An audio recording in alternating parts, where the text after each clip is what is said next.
So what we've been talking about for the past month or so is nothing more or less than our souls. And, for some people that might not be a huge surprise. It's like, well, we always talk about souls in church. Where, you're going to get your soul saved, right? Be healed, be saved. But it's a little different, here in Unity, because we don't really believe that you were born with your soul in peril. What we believe is that you were born with your soul in perfection. And that there's a real good chance that, your parents and your family and your teachers and, all the stuff that goes on out there probably twisted and warped things a little bit. So what we're really trying to get back to is the truth of who we are, our original divinity. When I had to come up with, like my own personal mission statement, because of my background in recovery, what I eventually came to was recovering divinity. Because that's essentially what I think we're all here to do. We're here to recover that divinity that we were all born with, that perfection of our soul. And so that's what we've essentially been talking about. We've been taking a look at the principles and the practices in A Hidden Wholeness by Parker Palmer. And it is a truly excellent book, and if you have not yet gotten it, I believe we still have a few copies in the bookstore, and they never run out on Amazon. So I highly recommend it, but it's not just like, let's read another book and like this is going to be the book that finally fixes me, okay? Because that's not the way this works. And even this book, as good as it is, it's not about what's in the book, it's about what we do, okay? Because what Parker is essentially talking about is a way of being in community, a way of coming together and honoring one another in such a way that our souls are free to express. They're free to kind of get untwisted, to kind of come back to where we were when we first got started. One of the points that he makes, and in the chapter that we are looking at right now, which is a Community of Solitudes, is that while there are certain things that are individual about us, and they always will be, that there is a necessity of being in community and in relationship, and that it is sometimes only in community that we're going to find the truth of who we are. One of the examples that he gives,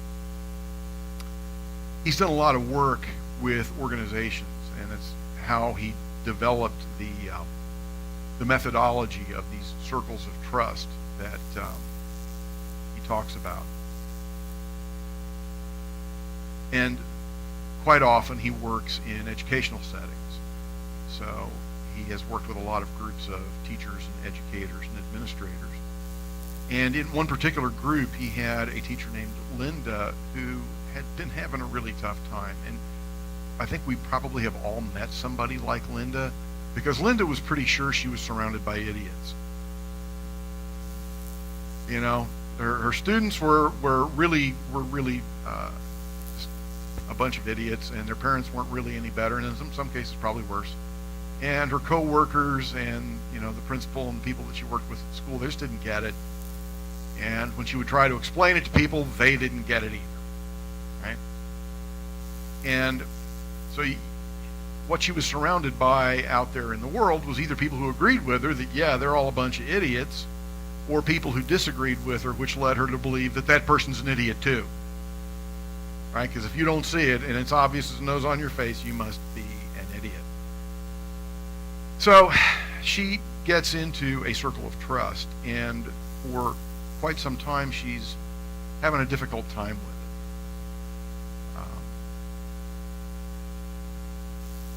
And as she goes through the process, what the people around her do in this circle of trust isn't try to talk her out of thinking everybody's an idiot. They don't try to tell her you're wrong or you're right. What they do is simply offer her a space to speak her truth. And it might maybe occasionally say, well, could you clarify that? Can you tell us a little more about that? To help draw whatever is in her that needed to be said out. And as time went by, what she was able to eventually do was hear herself speaking. Right? And so finally, one day, she comes to Parker and says, I finally got it. I don't belong here. I shouldn't be teaching. That's not what I'm here for.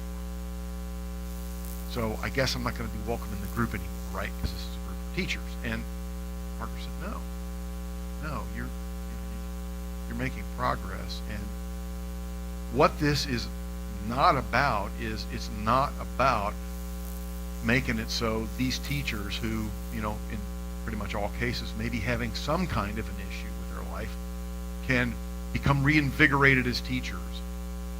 It's not what this is about at all. This is about you finding a place for your soul to express. You're doing that. Why don't you stick around with us? And so she did, and as time went by, she not only was led to a different profession, which suited her soul a little better, but she was able to continue hearing herself and how she dealt with people. And I think that's an important thing to remember as we go into doing this work, and we are going to start doing some circles of trust here in the church once we get our facilitator up and running. And I think it's important, even as we recognize that although the minister who came to us last year to help us heal our past and create our future together recommended this book and this work to us, we're not going to be doing this for the purpose of healing the church. Okay? We're not trying to gather people and bring them back in and heal any hurts that may have happened along the way. That could happen, right? But that's not the purpose.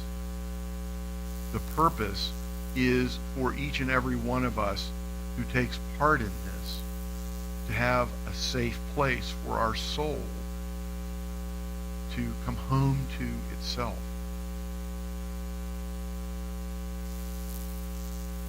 This is difficult work, and it's difficult because we have these impulses as people. When we get together and we start sharing the things that have happened to us or the things that we're having difficulty with, what's the first impulse that everybody has? Yeah, to fix somebody. Exactly. We want to fix each other, right? Okay, not to sound sexist or anything, but guys, right? When your partner is talking to you and she's having a tough time, right? What's your first impulse? I want to fix it, right? And a lot of that just comes from love. Something's upsetting my beloved. I need to fix that. I got to square it away, right? When at least 90% of the time, probably a higher percentage, what she actually just wanted was for you to listen, right? Just to hold a safe space for her to say whatever's on her heart, right? Because if she wanted you to fix it, she'd say, honey, can you fix something for me? That's a different ask. Right? The way that Parker Palmer describes this is really as a form of violence. And, obviously it's not like the kind of violence that, we see on the news from places like Syria right now, or all the other examples. that there are out there. But what it is it's me thinking that what's in my mind, or my idea, my way of being is what you need, and I need to impose that on you and your life. A lot of us grew up with that, right? We talked a little bit last week about the kind of things that happen to some of the kids that grow up in the LGBTQ community, and their parents try to send them off to camp to get them reassigned. But so many of us have had our parents try to fix what was wrong with us by saying, well, what you need to do is you need to go to this school, or you need to study that, or no, you don't need to be with them, you need to be with this person over here. Just listen to us, we're going to fix you. Usually it doesn't work out so well. It may take a year, it may take a decade, but generally when people try to shove us into a box, eventually we realize, like Linda, I'm in the wrong place. This is just not working for me. And something breaks, and we have to get out. Parker uses a really great example that he actually found in Zorba the Greek, and I wanted to share it with you. And this is kind of an obvious analogy, but it's what we want to do and how it goes wrong. So Nikos Kastan, I can't even say this word. Anyway, the guy that wrote Zorba the Greek, Nikos, writes, one morning I discovered a cocoon in the bark of a tree, just as the butterfly was making a hole in the case preparing to come out. I waited a while, but it was too long appearing, and I was impatient. I bent over it and breathed on it to warm it. I warmed it as quickly as I could, and the miracle began to happen before my eyes, faster than life. The case opened, the butterfly started slowly crawling out, and I shall never forget my horror when I saw how its wings were folded back and crumpled. The wretched butterfly tried with its whole body to unfold them. Bending over it, I tried to help it with my breath. In vain. It needed to be hatched out patiently, and the unfolding of its wings should be a gradual process in the sun. Now it was too late.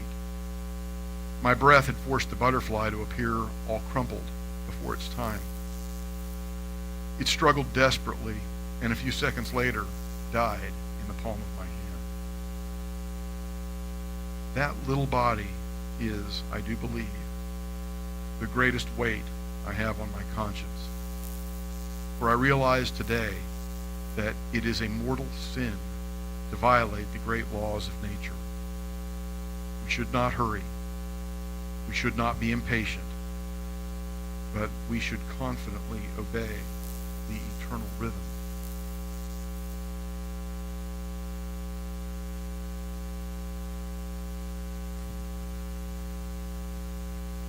It is difficult sometimes to be with someone and to obey that eternal rhythm.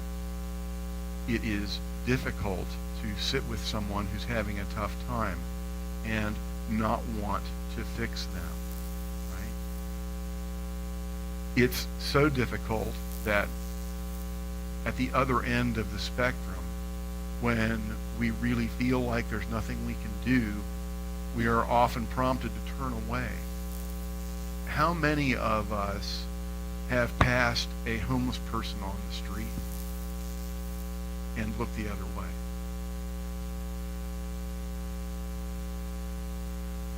Because we didn't want them to talk to us, we didn't want to smell them, we didn't want them to ask us for money, because we didn't want to open ourselves to the fear that there but for the grace of God go I.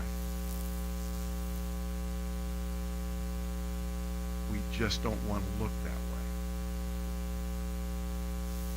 One of the other places that shows up in our society is in the way that we treat the dying.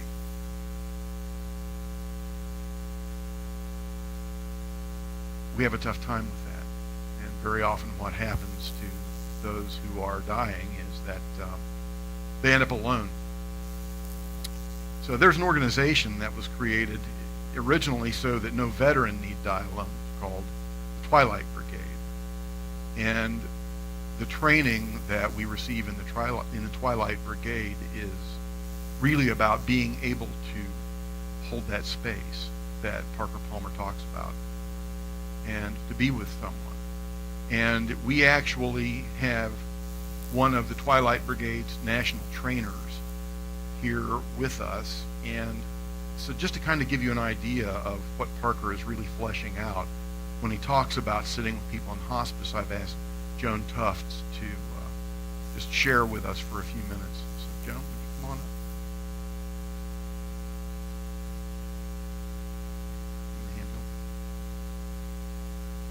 Thank you, Joan. Well, I have this piece of paper not because I will forget what to say, but so that I don't go too long. So I need one of those. So I'll start with, he was telling you who I am. I'll tell you who I am not. I'm not my body. I'm not my intellectual mind. And I'm not the roles I play. I'm not the national trainer of the Twilight Brigade, nor the prayer chaplain. I am spirit. I am that awareness that watches me play those roles. How many of you believe that your beliefs create your reality? Keep your hand up. How many of you may not believe that, but you believe, well, it at least influences my reality or colors my reality? So I'll tell you a story that changed my life. About 3 years ago, when I started studying to be a spiritual life coach, I was reading a lesson from Eckhart Tolle. And about 3 pages into it, I read a line that said, everything that happens is happening for the evolution of my immortal soul. That kind of blew my hair back. Everything? And then another paragraph later, it says, it could not be any other way in a perfectly evolving universe. Well, that was kind of like a cosmic 2x4. What do I want to believe? Do I want to believe that it's a perfectly evolving universe? Oh, we're taught that God did say it's good, it's very good. Or do I want to believe it's a chaotic universe? Well, guess which I chose? I choose to believe it's a perfectly evolving universe, and that everything that happens is for the evolution of my immortal soul. Everything, whether it feels good or looks good or not. So I decided to create that belief. A belief is just a thought that I think over and over and over and over again until it's embedded in my subconscious mind. So I did that. And so now you'll frequently hear me say, the universe is always working for my good. So when I got in the parking lot this morning and said, David, I gotta put my makeup on, and looked in my purse and didn't bring my makeup, he laughed at me and said, the universe is always working for your good. So that's not what I say to people who are dying and suffering. And they're usually not suffering physically because we have the medical ability to treat that. but they're suffering emotionally or spiritually. So I don't say, well, the universe is always working for your good. No. That's what we call metaphysical malpractice. So you're thinking, what does this have to do with the hidden wholeness? Here it is. I teach folks how to be with people whose bodies are dying. So how can I be with them and transcend my ego's need to want to save them from their suffering or to fix them?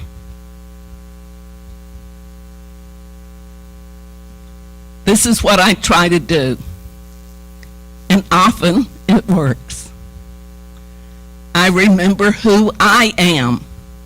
I am spirit, infinite and eternal, having a human experience.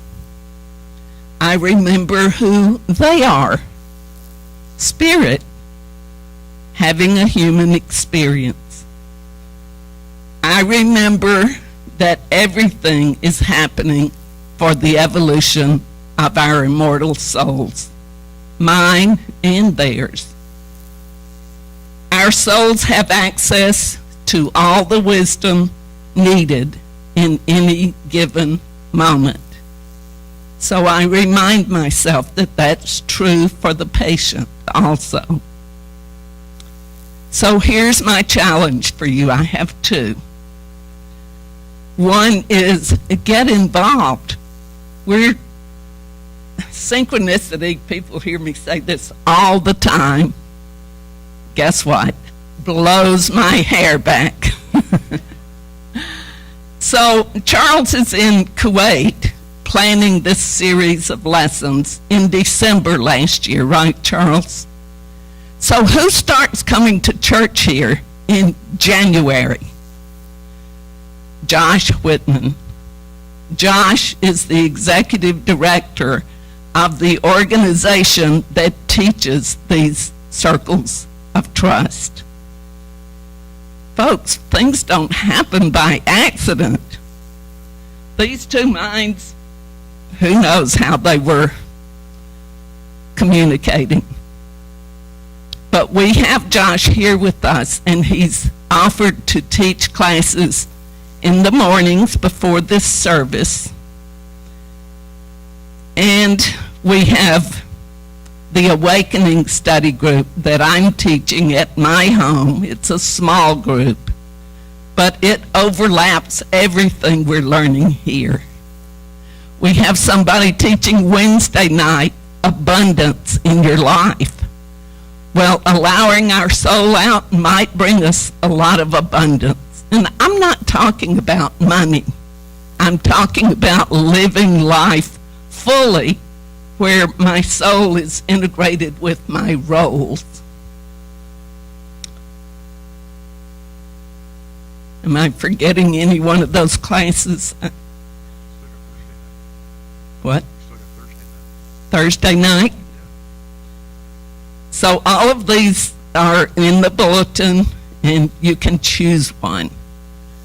The last challenge is, and I learned this from Edwin Gaines, for the next 30 days, no matter what happens, say, you know, don't you, Vanessa? Thank you, God. Show me the lesson and show me the blessing, no matter how it looks or how it feels, because the universe is always working for our good. Thank you. Thank you, Jane.